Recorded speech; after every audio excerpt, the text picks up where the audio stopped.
La journée a à peine commencé et j'ai déjà généré plus de 236 euros de manière passive avec mon business KDP. Alors 236 euros, malheureusement, c'est pas assez pour devenir millionnaire, ça va prendre beaucoup de temps. Dans cette vidéo, je vais vous montrer une méthode beaucoup plus rapide pour devenir millionnaire grâce à votre business KDP.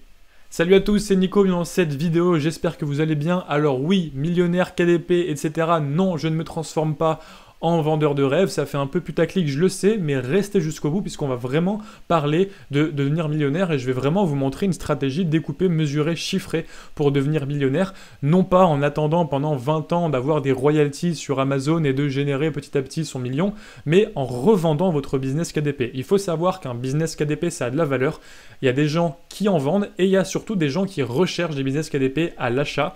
Donc on va parler de tout ça dans cette vidéo et même si vous ne faites pas 1 million, même si vous revendez votre business que 100 000, 200 000 ou 500 000 euros dans quelques temps, eh bien ça sera toujours une belle rentrée d'argent. Donc restez jusqu'à la fin de cette vidéo puisque tout le travail que vous faites en ce moment sur votre business KDP a une valeur et je vais vous en parler dans cette vidéo. Au moment de la revente, cette valeur sera libérée. Donc nous voilà sur un site, je ne sais pas si vous connaissez, qui s'appelle Empire Flippers. Donc c'est un site américain de rachat de business. Alors pas forcément KDP, mais de business beaucoup Amazon. Donc Amazon FBA, Amazon Merch, Amazon KDP. C'est un broker, c'est-à-dire que c'est une société qui va mettre en relation des vendeurs et des acheteurs, qui va prendre une commission et qui va sécuriser la transaction. Et en fait, on peut voir qu'il y a des business d'infoproduits, des business de Amazon FBA, des business d'Amazon KDP qui sont vendus, qui sont listés. Et on va un petit peu rentrer dans le détail, je vais vous montrer comment ça marche. Donc en gros, vous allez dans le lien en description, vous avez Empire Flippers, vous pouvez suivre en même temps que moi. Quand vous allez cliquer sur Marketplace, du coup, vous allez avoir tous les business qui ont été listés récemment. Donc là, par exemple, on a un business sur la niche de la maison. On a un business sur la niche du hobby, de l'art, sur la niche ici de la literie.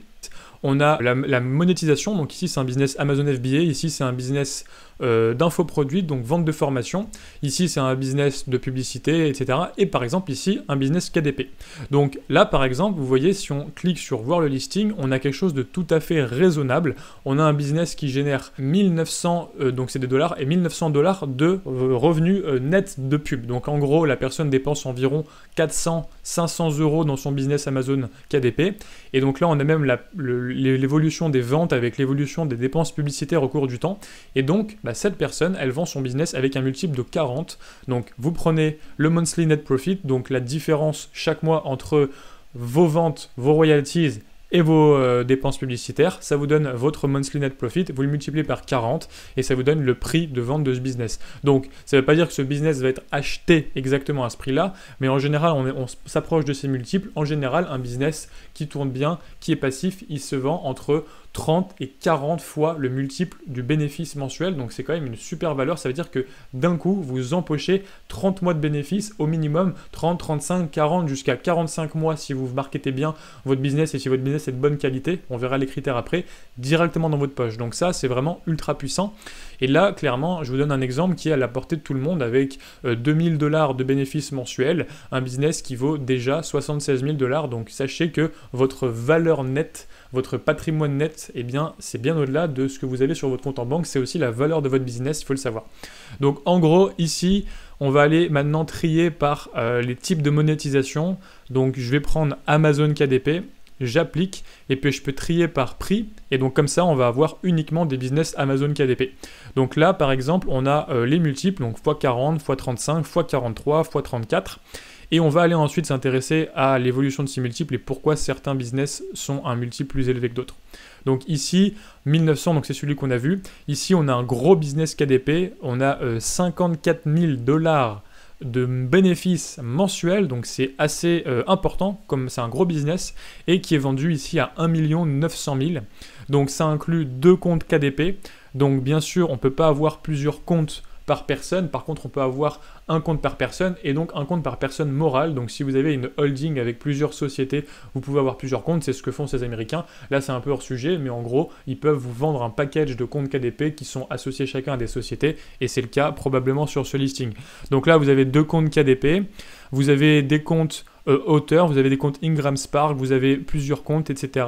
Il y a 23 noms d'auteurs, donc là c'est un gros business. Il y a un compte ACX qui est également un compte de livres audio.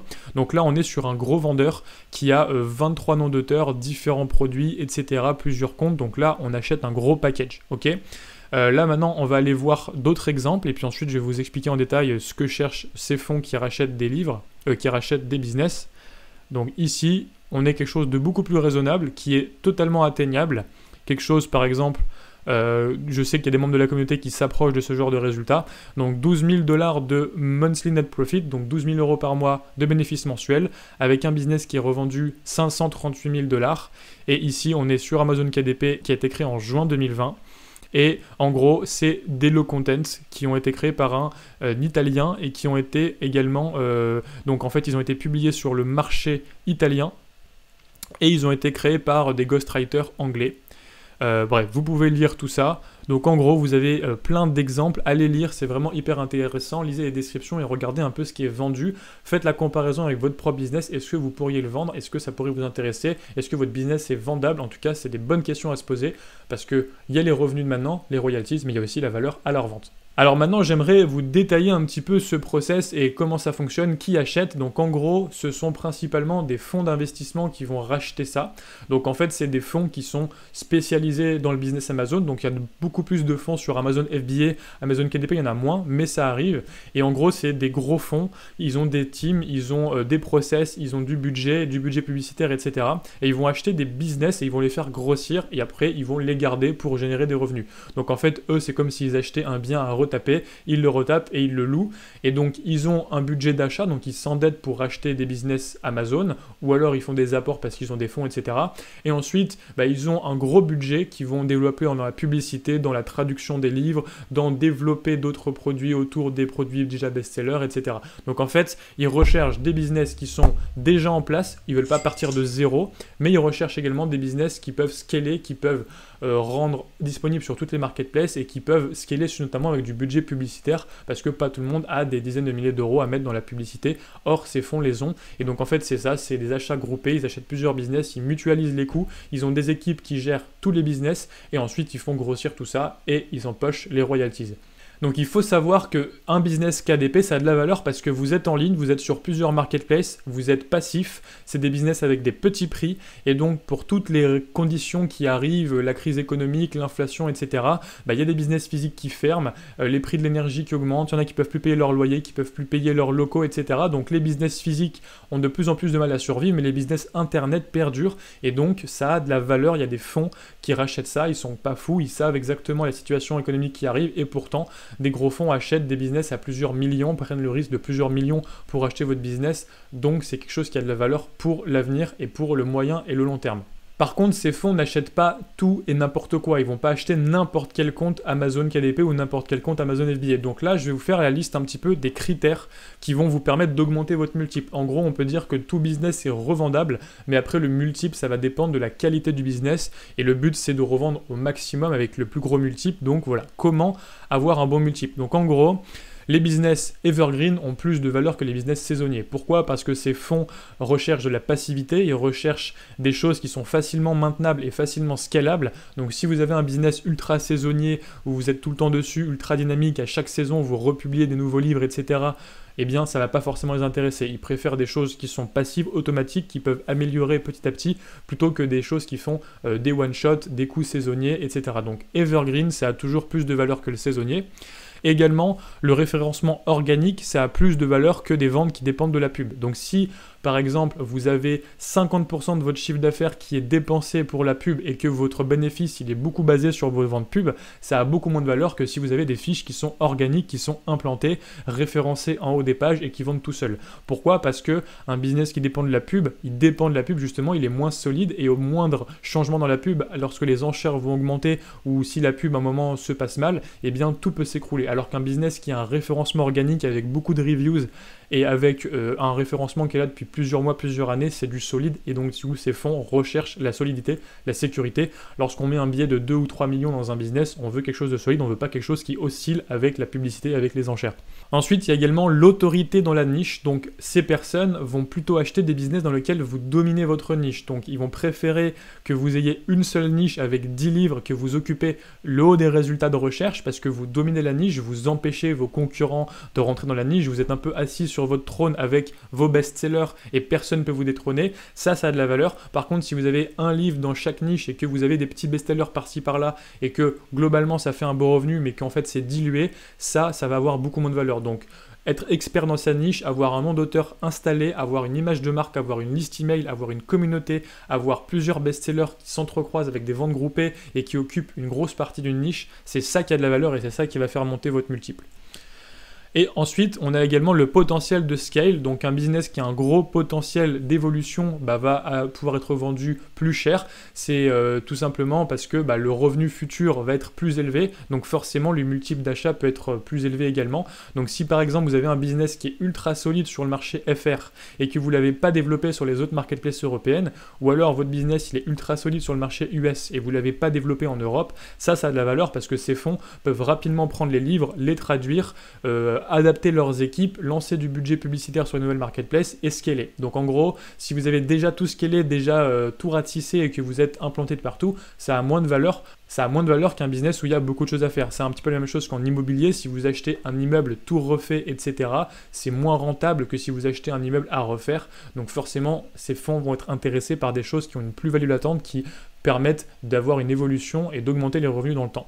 Et également, ça je l'ai dit mais je le précise ici, quelques best-sellers vaut mieux que plein de ventes cumulées. Donc là, si vous avez 3 best-sellers que chacun génère 3000 $ par mois et que vous êtes à 9000 $ par mois de bénéfices mensuels, ça c'est ultra bien. C'est vraiment quelque chose qui va avoir un gros multiple. Pourquoi? Parce que c'est plus facile à gérer que d'avoir 50 livres. Si vous avez 50 livres qui vendouillent un petit peu dans plein de niches, ça va être difficile à gérer. Il va falloir monitorer les publicités. Alors que si vous avez que des best-sellers qui sont implantés et forts, il y a moins de choses à gérer. Dès qu'un livre tombe, eh bien on peut tout de suite le rattraper, on remet du budget pub, etc. Bref, l'attention est focalisée sur quelques best-sellers et c'est beaucoup plus facile à gérer, beaucoup plus maintenable, beaucoup plus scalable. On peut aussi les traduire, on s'éparpille moins. Et donc les fonds recherchent à taper fort et taper gros. Ils n'ont pas de temps à perdre avec des milliers de petits livres no content mass publishing. Ils veulent acheter des best-sellers, ils veulent acheter une autorité dans la niche, ils veulent acheter une domination, ils veulent recouvrir entre guillemets tout l'espace Amazon avec la domination dans plein de niches. Donc si vous êtes dilué,